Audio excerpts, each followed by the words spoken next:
मेणबत्ती घेतली आहे आणि अर्धा गिलास पाणी. आता आपण इजल्या मेणबत्तीवर बाटल झाकून पाहू.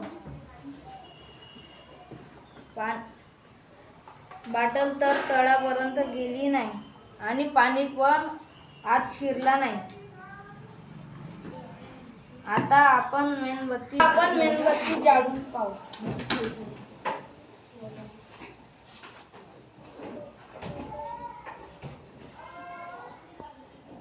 याच्यावर आता आपण बॉटल झाकू.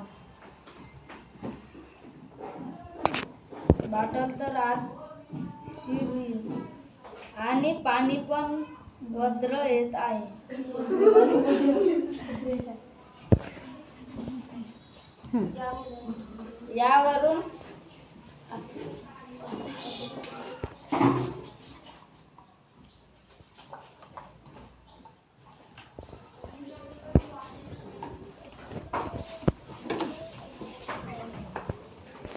यावरून असे लक्षात येईल की बॉटल मधली हवा गरम वाफेला खिचत आहे. गरम होऊन पाण्याला ओढते.